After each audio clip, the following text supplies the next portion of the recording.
안녕하세요. 머니부티크 김정란입니다. 반갑습니다. 저도 투자를 처음 하던 시절이 있었고 또 투자 권유를 처음 했던 시절이 있었습니다. 그때가 20년 전쯤이었는데요. 2005년도부터 은행에서 펀드 판매를 처음 시작했었어요.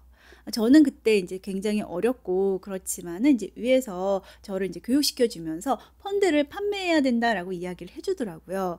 그래서 저는 이제 열심히 교육을 받고 그때 펀드를 소개를 하기 시작을 했었죠. 근데 불운인지 행운인지는 모르겠는데 2005년도부터 2007년 10월까지 글로벌 증시가 엄청나게 상승을 했었습니다. 처음에 주식을 한다고 하면 주식이 위험하니까 다들 굉장히 조심스럽게 접근을 하거든요. 그래서 은행 직원이 권유를 해도 투자하시는 분들이 처음부터 많이 하지는 않아요. 조금씩 하는 거죠. 그렇게 조금씩 하는 와중에 이 증시가 계속 오르니까 넣기만 하면 수익이 났었던 시절이었습니다. 그렇게 글로벌 증시가 화랑을 이어가면서 이 권유하는 권유자는 이제 본인이 굉장히 전문가가 된 것 마냥 엄청나게 의기양양했고요. 투자자들 또한 처음엔 소액으로 했지만 가면 갈수록 이 투자하는 금액이 점점 커져갔습니다. 처음에는 한 배를 하신 분들도 이거 두 배로 하고 세 배로 하면 더 나는 거 아니야 하면서 레버리지 투자도 꽤 있었죠. 실제로요, 2007년도에는 한 달에 중국 펀드로 6.7조가 몰리는 이 엄청난 인기가 있기도 했었어요. 그런데 돌이켜 보니까 그 시점이 버블이었던 거죠. 그런데 우리는요, 우리의 편향을 모르면 이 버블에 걸려들 수가 있거든요. 이 버블에 걸려든 이유 첫 번째가 뭐냐면 바로 자기 확신 편향 때문에 그런 거예요.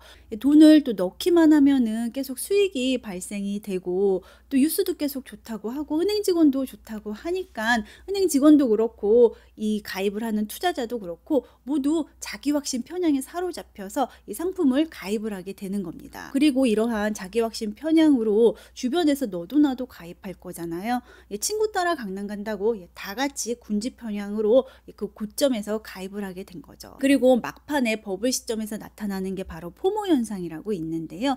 이 포모 현상은 내 친구는 이제 수익을 엄청나게 받는데 내가 지금 안 사면 나는 수익을 못 볼 것 같은 공포감에 나도 모르게 덥석 올라타게 되는 우리의 편향을 얘기를 합니다. 그래서 굉장히 여러 가지 편향이 있지만 이제 이렇게 세 가지 편향만 있더라도요, 이 세 가지 편향으로 우리는 이러한 버블을 쉽게 피할 수가 없는 겁니다. 실제로 2007년 10월부터 지수가 떨어지기 시작했거든요. 지수는 떨어질 때 한 번에 확 추락하는 게 아니고요, 1년 동안 떨어졌지만 1년 동안 이렇게 등락을 반복하면서 떨어집니다.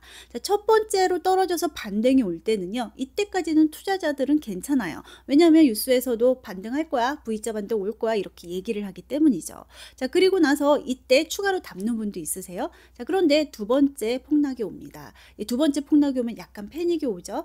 그러면서 이걸 몇 번 겪고 나서 바닥까지 갔을 때는요, 정말 극심한 공포가 시장을 지배합니다. 이러한 하락장을 경험한 투자자는요, 첫 번째 폭락장이 왔을 때 손절을 할 수가 있거든요.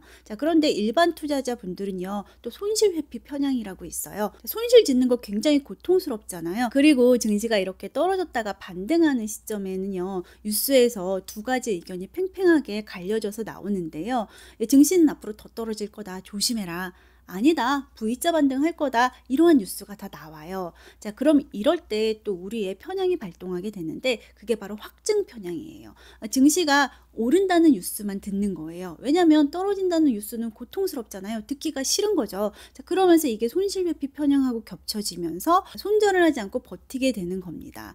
다행히 V자 반등하면 너무 좋죠. 그렇지만은 이때 V자 반등을 하지 않고 또다시 얘가 출렁이면서 내려가게 되면은 손실이 정말 계속 커지게 되는 거죠. 저는요, 투자 초보 시절에는 몰랐어요. 이러한 자기확신 편향과 군지 편향과 손실 회피 편향, 확증 편향들이 다 뭉쳐져 가지고 내가 손실을 그렇게 볼 수밖에 없었던 것조차 모르고 있었던 거죠. 모르고 있었던 와중에 이제 저와 이제 제가 권유했던 고객님들과 같이 폭락장을 맞이했고요. 그때 고객님들이 정말 많이 우셨고, 저도 고객님들과 같이 울 수밖에 없었어요. 왜냐면 왜 떨어졌는지, 제가 이거를 피할 수 있었는지조차 몰랐기 때문이죠. 그렇게 폭락장을 경험하고 이제 굉장한 고통을 경험을 한 거죠. 그러고 나서 자기 개발에 제가 좀 매진을 했어요. 그 그 이후로 2009년도부터 이제 박사학위를 받을 때까지 이 금융에 대해서 조금 공부를 많이 했고요. 저도 아직은 많이 부족하기는 합니다. 그렇지만 우리가 처음 투자하면서 조심해야 되는 편향은 제가 이제 경험을 통해서 그리고 또 학습을 통해서 터득을 한 거죠. 작년에 미국 주식이 꽤 많이 올랐는데 저는 이제 작년에 미국 주식을 그렇게 적극적으로 하지는 않았어요. 왜냐하면 2008년도에 폭락장을 겪어봤기 때문에 지금 미국 증시가 너무 비싸 보였던 거죠. 그래서 이제 저는 미국 증시보다는 금이나 국채 쪽으로 많이 투자를 했었습니다. 제 지인 얘기를 한번 들려드리려고 하는데요. 제 지인은 미국 주식에 작년에 꽤나 활발하게 투자를 했었습니다. 한때는요, 미국 주식이 최고점에 다다랐을 때는 레버리지 투자를 했었기 때문에 수익이 꽤 많이 발생을 했더라고요. 그래서 제가 빨리 수익 실현을 하라고 얘기를 해줬습니다. 그렇지만 사람 욕심이 수익이 더 날 수도 있을 것 같고 장기 투자를 하고 싶잖아요. 모든 투자자들이 장기 투자하라고 하잖아요. 그래서 수익 실현을 안 하더라고요. 그때 이제 제가 한번 물어봤죠. 혹시 2008년도에도 투자해봤어? 그랬더니 2008년도엔 투자를 안 해봤다라고 하더라고요. 그래서 제가 레버리지에서 폭락장이 오면은 버티기가 좀 힘들고 손해가 좀 많이 될 수 있으니 정리를 기회될 때 빨리 하고 수익 실현을 하라라고 얘기를 해줬었습니다. 그렇지만 그 지인은 이제 자기 확신이 있었던 거죠. 자기 확신이 있었기 때문에 제 말은 이제 듣지 않았던 것 같고, 그 뒤로 지금 우리가 한 번의 하락장이 있었고 지금 반등을 한 상황인데, 지금 대출 받아서 다시 들어가겠다고 해서 또 제가 말렸습니다. 아니야, 지금 말고 여기서 조금 더 지하실로 가면은 그때 추가 매수를 하라고 얘기를 했습니다. 그렇다고 지금 손실을 확정하기에는 조금 늦은 감이 있어서 지금 손절을 하라 이런 얘기는 따로 하지는 않았어요. 근데 제 지인이 영상을 보면 혹시 그거 내 얘기야? 라고 물어볼 수도 있을 것 같네요. 미리 얘기를 해줘야겠습니다. 저는 투자를 하면서 이렇게 투자 초보 시절에서 저지를 수 있었던 이러한 여러 가지 편향들을 굉장히 조심하려고 많이 노력을 하고 있는데요. 그런데 지금도 저한테 나타나고 있는 편향이 있어요. 그게 뭐냐면 바로 기준점 편향하고 처분효과 편향인데요.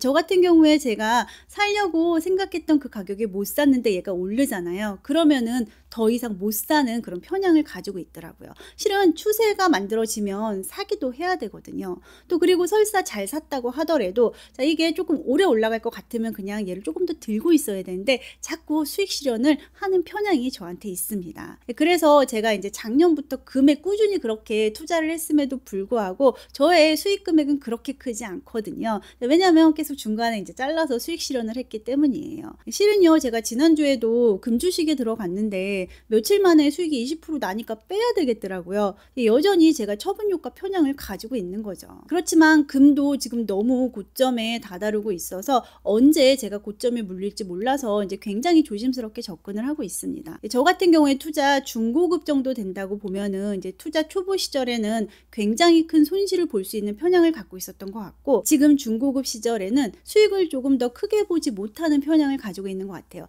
이 편향마저 뛰어넘으면서 매크로 공부를 조금 한다면 수익을 좀 잘 달성하는 고급 투자자까지 갈 수 있지 않을까 한번 생각을 해봅니다. 오늘 영상에서는 이제 추가로 제가 개인 포트폴리오도 조금 공유를 해드리려고 하는데요. 이 개인 포트폴리오는요, 이제 개인의 투자 성향과 목표에 따라서 모두 다릅니다. 또 그리고 제가 갖고 있는 이 자산들이 오른다는 보장은 없죠. 저도 때로는 못 맞추기도 합니다. 그렇지만 그렇게 큰 손실을 보고 있지 않은 제 포트폴리오를 한번 공유를 해드리면은요, 저는 이제 제 전체 자산의 반 정도를 단기 우량 회사채에 담고 있어요. 정기예금보다 약간의 수익을 더 주는 상품들인 거죠. 그리고 미국 장기 국채와 우리나라 장기 국채를 조금 비중 있게 담고 있고요. 미국 주식도 아주 소량 보유하고 있습니다. 커버드 콜로 보유하고 있어요. 그리고 이제 지난 4월 10일부터 중국 주식을 분할해서 들어가기 시작을 했고요. 금은 지금 현재 전부 매도를 해서 포지션이 없는 상황이고, 제 얘기를 듣고 이제 금을 다 파시라고 말씀드리는 건 아니고, 금이 여기서 더 오를 수도 있고 또 조정받고 오를 수도 있잖아요. 조정을 받으면 저는 또 들어갈 거예요. 그렇지만 분할로 들어갈 겁니다. 그래서 이렇게 제가 투자를 하고 있다라는 거 참고하시면 좋을 것 같고요. 또 그리고 이제 제가 혼합형으로 해서 나스닥하고 하이힐드에 운용을 해주는 또 월배당 ETF를 갖고 있습니다. 그게 지금 한 마이너스 9% 정도 되는데, 이 상품은 제가 유지를 할 건데 아직까지는 추가로 들어가지는 않을 거예요. 조금 더 지켜보려고 하고 있습니다. 오늘은요, 오랜 기간 동안 제가 투자를 하고 그리고 또 투자를 가이드하면서 깨달았던 우리의 여러 가지 편향에 대해서 말씀을 드렸습니다. 또 투자 초보자 시절에 나오는 편향이 다르고 투자 중급 시절에 나오는 편향이 다릅니다. 우리가 이러한 편향을 조금 이해하면서 매크로 공부를 하면은 저는 얼마든지 투자 시장에서 수익을 낼 수 있다라고 생각합니다. 시청하시는 모든 구독자분, 투자자분들께서 우리의 이러한 편향을 잘 이겨내시고 투자에 성공하시기를 바랍니다. 감사합니다.